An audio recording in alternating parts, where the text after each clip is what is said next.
porque vamos a hablar de un amigo de nuestro gobierno y de nuestro Congreso de los Diputados, que es pues nada más y nada menos que Gustavo Petro, porque él tiene unas políticas desde que llegó al gobierno el año pasado, hace un poco más de un año, en verano de 2022, ha ido cambiando pues ciertas situaciones de la sociedad, como por ejemplo los secuestros, porque desde que está Gustavo Petro en el gobierno, los secuestros han aumentado un 80% en Colombia, nada más y nada menos. Era que Petro utiliza pues negociaciones con los distintos grupos armados, una política de tolerancia, de permisividad, y no quiere atajar el problema de raíz, porque entre enero y septiembre de 2023 ya van 241 secuestros. Y hay un estudio del Financial Times que dice que con Petro en el poder las extorsiones han aumentado un 27% y los asesinatos apenas han disminuido.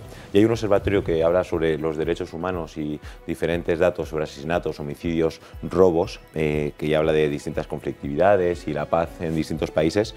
Pues dice que en 2023 ya ha habido 86 masacres en las que han muerto 277 víctimas. El año pasado hubo 94 masacres y murieron 300 víctimas, que estamos, desde que Petro está al gobierno, pues esos datos en los que se alejen muchísimo de la realidad, a pesar que él pidió paz total y va a promover esta lucha contra los grupos armados, y se está viendo totalmente todo lo contrario.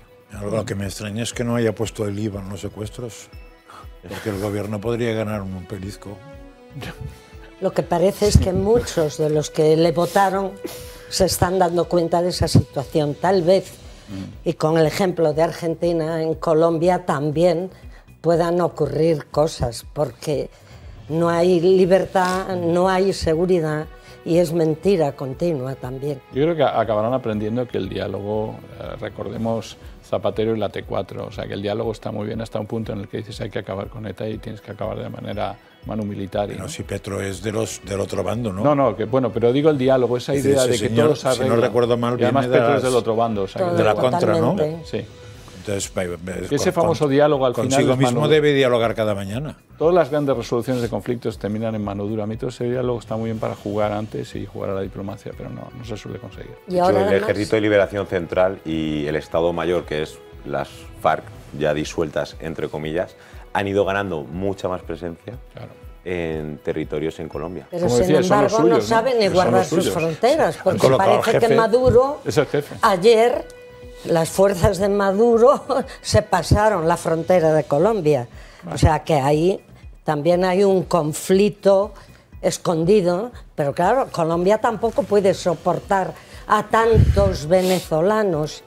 Y como no se está diciendo la realidad sobre Maduro en este país, porque tenemos a un Zapatero y a un Sánchez que se dedican a defender a este tipo de gobiernos, pues así le va a Colombia.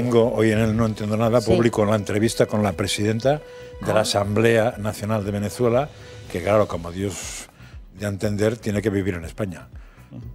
Ya, fíjate. La vicepresidenta, el vicepresidente, todos están exiliados en España porque como pisen en Venezuela, pues tienen serios problemas. Y luego Petro, que durante todo este año hemos visto la guerra abierta, ¿no? El frente abierto que tiene con Bukele, criminalizando a Bukele, por ejemplo, con la construcción, no sé si se acuerdan ustedes, de la megacárcel, de que albergaba 40.000 pandilleros, que Bukele, en cambio, por ejemplo, la Mara Salvatrucha, una banda criminal muy importante allí en El Salvador, ha ido disminuyendo. Y en cambio el Ejército de Liberación Nacional, con el que Petro habla, negocia, de hecho hace una semana liberaron al padre de un jugador del Liverpool, de Luis Díaz, colombiano, que le habían secuestrado, y el Ejército de Liberación Nacional había dicho que se habían equivocado, que había sido por error.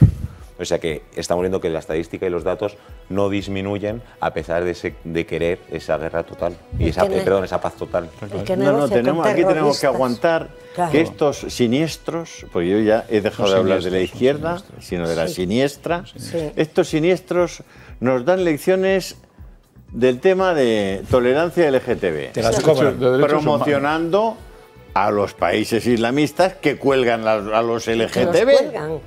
Nos dan lecciones de feminismo, de que hay que respetar a las mujeres y tal, promocionando a los países islámicos que la pidan a las mujeres LGTB.